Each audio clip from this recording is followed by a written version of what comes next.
Hey, where did this journey start? I think I was an accidental child. I'm the fourth child in my family. My eldest sibling, her name was Manju.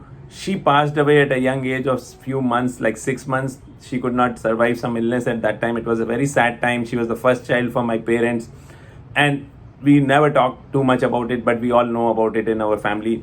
And after that, different things happened in my parents life. My elder brother was born few years later, and then my elder sister was born. They both have 5.5 year gap between them. My father was a family planning person, so I know he would have planned these gaps very systematically and nicely.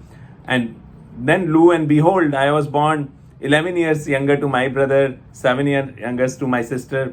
Why? Of course, I was to be created, right? So it is a story because my father is my first hero, and I've seen him living a life of purpose truly, because he lived a life with a sense of duty and commitment. He didn't care for many social stigmas and rules, and he worked in the situations where corruption was rife, and he had to report to even people like chief ministers, and he was not the one who will transfer money. So he suffered in his career, and he had death threats at certain time on him. He took roles where people had been shot dead before he took that role because of the money matters and corruption in the public life. So what happened actually was my father was selected as part of 10 or 12 odd people who were sent by government of India to go undergo an extensive 9 to 12 months training in Canada and Europe to bring technology transfer for vaccines to be manufactured in India. There were three plants set up, one in Himachal Pradesh, one in Tamil Nadu, and one in a place what is now known as Uttarakhand. Earlier it was called Uttar Pradesh in UP near Nainital. There's a small town called Patwa where this vaccine plant was set up, and my father was part of that team. He was part of so he is a doctor with public health specialization in public health. So during this journey, when he went there in maybe in 69 and came back in 70 after a long gap, and probably that's where I happened because of love between him and my mother, right?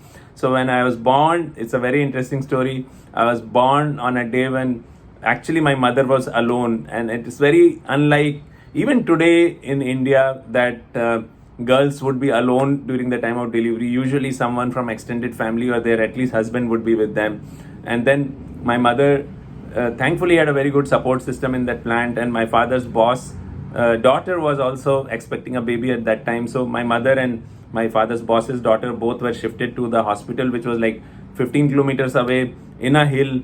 It's like a very slopey journey. They went there, and then it was snowing heavily that day. It has snowed like too much that time, and then I was born. Yeah, my father had gone to bring my grandmother back to the town to help my mother during my birth as a family support system. So that's how I arrived on this planet, right? And I stayed a very pampered and loved kid as a youngest one in the family. And my parents had seen very tough life before I was born. Actually, there were multiple things which happened. Initially, when my parents married, my father started private practice as a doctor, and he stayed in the town where my mother had been raised, and they got married. So it was like he was staying in the town where his in-laws were there.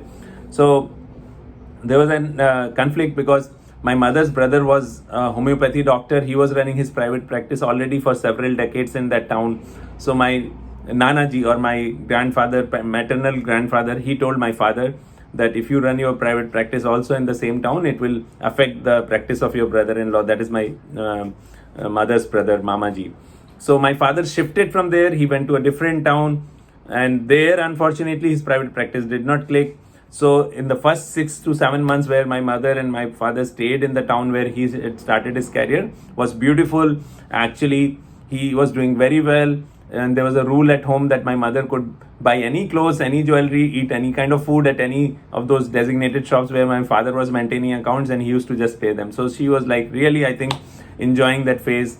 Then they went to the second town where my eldest sister, about whom I shared a bit earlier, was born, and then she could not survive. So my father, I think, and my mother, of course, had a lot of emotional and financial stress happening to them. So he took a government job at that time. and ever since he ever served government for his glorious career. He did wonderful things during that time. And then in his job, he was shifted to that location where he set up the vaccine plant along with his other colleagues and seniors, and built a huge township of nearly 300 to 500 families.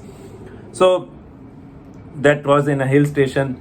There, one tragedy struck us, like when my brother was around maybe 9 or 10 years old. My sister was 1.5, 2 years old.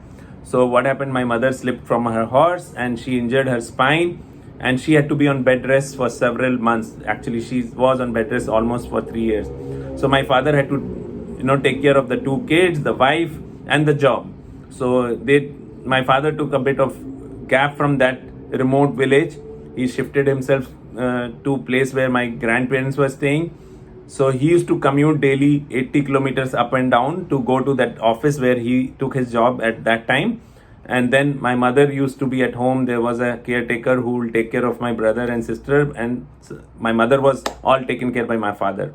There was, like, of course, as a government job, he had limited earnings, so he had to depend on social system plus some limited support. So it was only him, my mother and my father, we know, who gave my mother belief that she can stand up again and she can walk and she can lead a normal life. So he did everything as a devoted husband to take care of my mother in a very patient manner.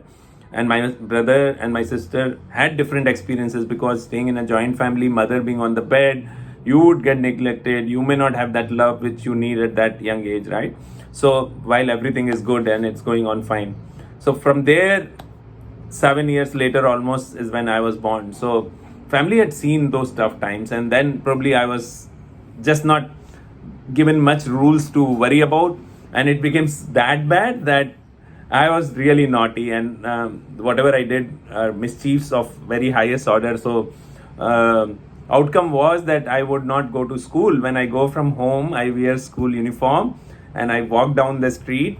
I play there with the street kids who are not anyway going to school, and right in time when everyone is coming from school, I come back home. And this went on for months. I was not going to school.